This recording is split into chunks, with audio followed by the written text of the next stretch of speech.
সচেতনতামূলক নির্দেশিকা পালন করার জন্য সকলকে বিনীতভাবে অনুরোধ করা যাচ্ছে। যত্রতত্র রাস্তা পারাপার করবেন না। রাস্তা পারাপারে জেব্রা ক্রসিং, ফুটওভার ব্রিজ বা আন্ডারপাস ব্যবহার করুন। যেখানে জেব্রা ক্রসিং, ফুটওভার ব্রিজ বা আন্ডারপাস নেই সেখানে ডান বাম ভালো করে দেখে রাস্তা পার হন। ফুটপাত ব্যবহার করুন।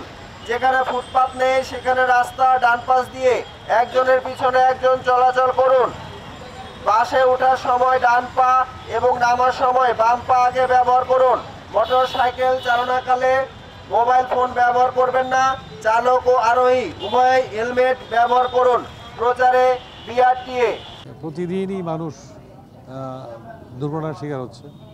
আমরা একটা নিয়মিত ক্যাম্পেইন হিসেবে এটা করব, যাতে জনসাধারণ সচেতন হয় যে কীভাবে সতর্কভাবে রাস্তায় চলতে হবে। যাতে আশা করি যদি জনসাধারণ সতর্কভাবে চলে তাহলে এই দুর্ঘটনা অনেকাংশে হ্রাস পাবে। এই যে আপনার সাথে সংশ্লিষ্ট আছেন যারা বাস পরিবহনের সাথে সংশ্লিষ্ট, আপনি বলছেন দুর্ঘটনা কমানোর জন্য সব কিছু সচেতন করা, কিন্তু আসলে প্রতিযোগিতা কমছে না, চুক্তিভিত্তিক বাস চলাচল কমছে না, ফিটনেসবিহীন গাড়ি চলাচল কমছে না, সেগুলো আসলে কীভাবে নিয়ম? আমরা তো ফিটনেস করার জন্য যেটা হয়েছে যে অনেক গাড়ি ফিটনেসের জন্য আসতেছে না।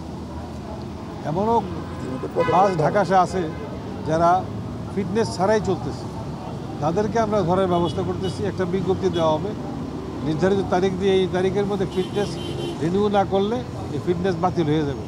তারপরে আমরা একটা তালিকা দিব কারা ফিটনেস রিনিউ করে নাই, সেসব গাড়ি রাস্তা থেকে ফিরিয়ে দেওয়ার জন্য আমরা পুলিশকে অনুরোধ করবো যে সেই গাড়ি রাস্তা চলবে না।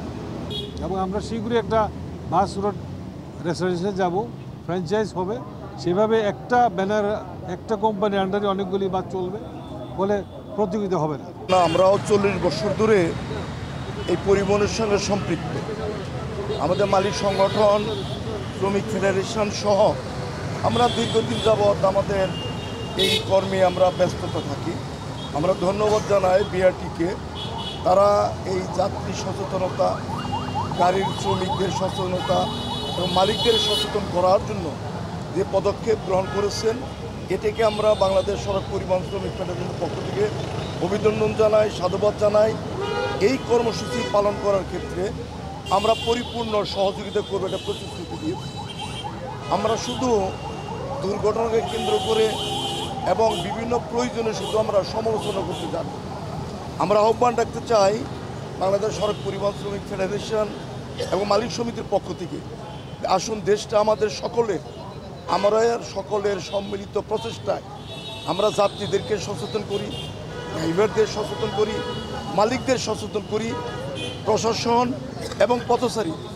আমার পাশেই দেখেন একটা ফুট ওভার, এটা ব্যবহার করা হবে যাত্রীরা বা পথচারীরা হাঁটবে, কোনো পথচারী যাচ্ছে না।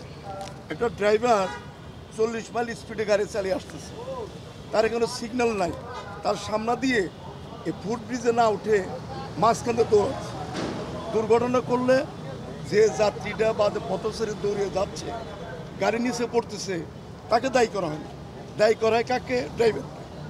আমরা চাই এদেশের 16 কোটি মানুষ আমরা যদি সচেতন থাকি, দুর্ঘটনা কমবে, পুরোনো গাড়ি কমবে, ফিটনেস কমবে এবং সকলের মধ্যে একটা সচেতনতা চলে আসবে। আজকের মুখ্য উদ্দেশ্য হলো আমাদের মাননীয় সচিব মহোদয় এবং বিআরটিএ চেয়ারম্যান মহোদয় সহ রাস্তায় নেমে এসে প্র্যাকটিক্যালি যে অবস্থানটা আমরা নিয়েছি সেটা হলো সকলকে সচেতন করা। অর্থাৎ যানজট বলুন অথবা দুর্ঘটনা বলুন, এককভাবে এর জন্য কেউ দায়ী নয়।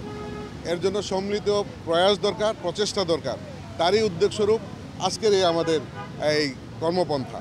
সরকার যেভাবে বর্তমানে উদ্যোগী হয়েছেন এবং বিভিন্ন ডিপার্টমেন্ট, বিশেষ করে বিআরটিএ আমাদের যে অথরিটি যেভাবে সচেতন হয়েছেন, বিশেষ করে সচিব মহোদয় যেভাবে উদ্যোগী হয়েছেন, সকল বিষয়ে উনি নিজে সরজমিনে এসে দেখেন এবং তদন্ত করেন এবং ব্যবস্থা নেওয়ার জন্য উনি সিদ্ধান্ত দেন। আমরা অত্যন্ত আশা করতেছি যে আমাদের মালিকের পক্ষে যে সমস্ত ত্রুটি বিচ্ছুতি আছে, যেমন ফিটনেসবিহীন গাড়ি আমরা রাস্তায় চলতে দেব না, প্রশাসনকে সহযোগিতা করব। নির্দিষ্ট সময়ের পরে আমরা নিজেরা সহজে এগুলিকে রাস্তা থেকে উঠিয়ে দেওয়ার জন্য পুলিশ প্রশাসন এবং সরকারকে সহযোগিতা করব। দ্বিতীয়ত, ফ্রাঞ্চাইজ ওয়েতে যাতে গাড়ি রাস্তায় যানজট তৈরি না করে বা পারাপারি বা মনে করেন প্রতিযোগিতা অসম প্রতিযোগিতা না করে, তার জন্য সরকারের যে নির্ধারিত পন্থা আছে, আমাদের সম্মিলিত প্রয়াসে পুলিশ প্রশাসন, বিআরটিএ এবং যোগাযোগ মন্ত্রণালয় এবং ডিটিসিএ আমরা একসাথে বসে একটি শৃঙ্খলায় যাওয়ার জন্য চেষ্টা করতেছি। তবে এই সমস্যাটা দীর্ঘদিনের, দীর্ঘ 15 বছর 20 বছরের, একই দিনে এই যানজট বা দুর্ঘটনা নিরসন করা সম্ভব নয়।